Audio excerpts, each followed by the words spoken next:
unraveling the intricacies of the Russian Third International and Constructivism movement in art. Once upon a time, in a turbulent Russia, a new artistic philosophy was born. This philosophy, known as Constructivism, was as groundbreaking as the political revolution that spawned it. Constructivism was an avant-garde art movement that sprouted from the Russian Revolution in 1917. Part political, part artistic, it embodied the ideals of the Third International, advocating for a fundamental change in society. The Constructivists were radical. They believed art should directly reflect the modern industrial world. To them, art was not just about aesthetics, but about purpose, functionality, and social usefulness. Their artworks were not just mere representations of life, but rather, life itself.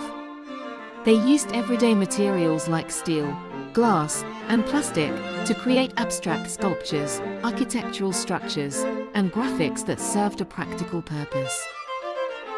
However, the Third International wasn't just about the art. It was a political platform that was established to fight against capitalism and imperialism. The theory was to create a new society where everyone was equal. Constructivism and the Third International were intertwined.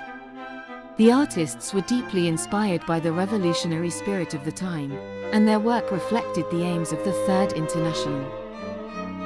They dreamt of a world where art was accessible to all, not just the elites. A world where art was not just a luxury, but a necessity. A world where everything was art and art was everything. In the heart of this movement were artists like Vladimir Tatlin, Alexander Rodchenko, and Varvara Stepanova. Their raw and daring works challenged the status quo, pushing the boundaries of what art could be. Tatlin's monument to the Third International, for example, was a bold statement of intent. It was a towering, spiraling structure, representing the ascendancy of the working class and their rise to power. However, eventually, this movement was suppressed. Stalin's regime saw a shift towards a more traditional, representational form of art, pushing constructivism into the shadows. Yet, the legacy of the constructivist movement is still alive today. The echoes of their revolutionary spirit could be seen in modern architecture, graphic design, and fashion. Constructivism was not just an art movement. It was a way of life, a philosophy, a vision of a new world. It was the embodiment of a revolution, an artistic testament to the power of the people.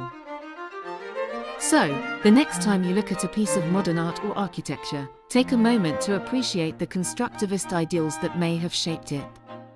After all, art is not just about beauty, but about purpose, function, and social change.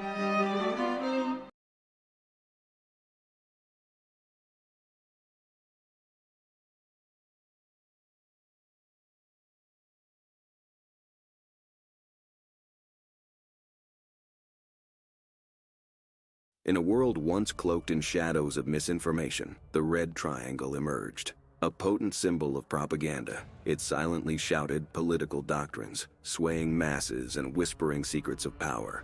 Such was its influence, kindling revolutions and painting societies with the vivid brushstrokes of ideology.